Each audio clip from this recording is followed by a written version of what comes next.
Well, today is our turn to report the storm damage.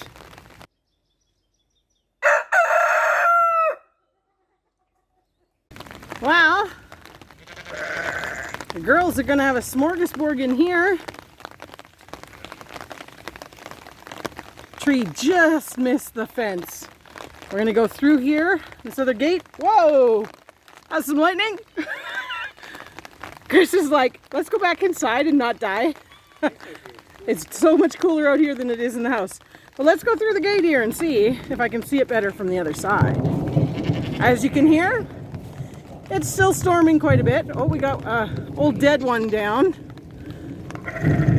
Oh, it definitely did something to the fence there because the rail is up.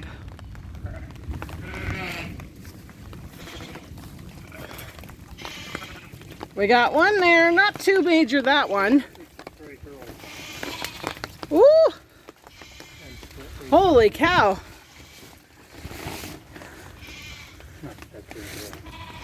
Well, that's a pretty big tree. That's gonna be some nice firewood. Let's go look at it from the other side. This is a big tree.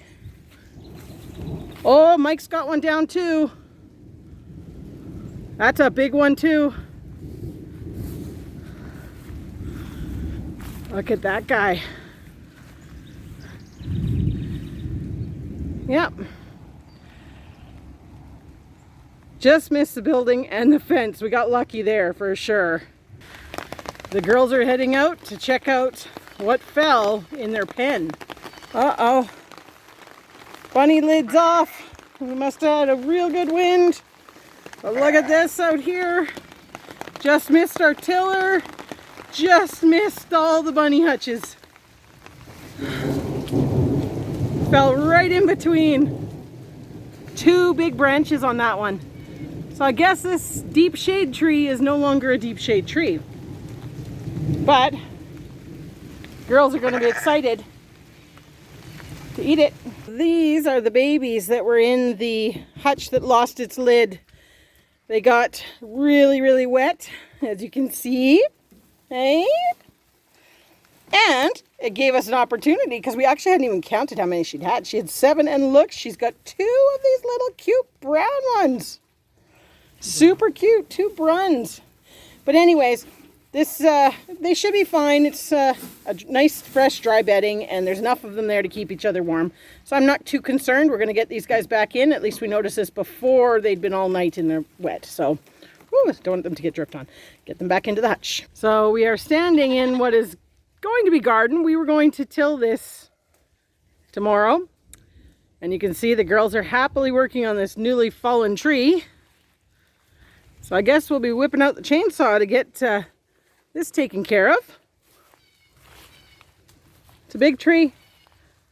Well, actually it's a branch. It's 2 big branches. You can see the kind of gap right there where all these overhung. But it will in some ways be a blessing, I guess, because it'll open up the sun for a bit better for our garden. Unfortunately, we have to revisit our rabbit deep shade situation.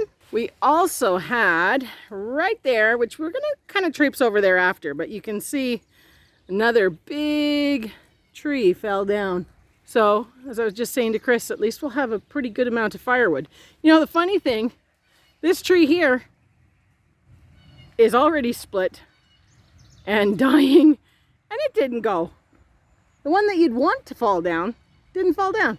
So right in there, I don't know if you can see it, a couple big branches down on that one. I hear the neighbor cutting with the chainsaw already. Didn't take out the main trunk though, just up higher. So that's just gonna have to sit there till it falls down dead, really. This one was from an old storm over the winter time, which yeah, we still haven't removed it from the fence. Over here, it actually doesn't look as bad as what we thought. I think a lot of it is just from the pounding of the rain, because most of it looks like old breaks. Oh no, there is a new one back there. Something's in there. Something is down in here though, because look what it did to the trees right there. Like this whole tree is all bent right over. Oh yes, you can see it. It's a big one that snapped. Anyways, we got some cleanup and still no power. So now if I go like that there, you can see the big tree stump there that busted and went that way. And it looks like it just took out other trees as it fell up there. You can see like it's broke off branches as it's fallen down. So it was a big guy. Well, this is only the assessment of up around the house and the barn. I'm betting at the back we've got some big ones down too, but we're not going to go look at that just yet because we don't really want to know. This will be enough to get cleaned up. But we're going to go now and we're going to cut some branches off of this to get it down to a level that the sheep can keep eating those leaves because, hey, if it's down, we might as well feed it as food.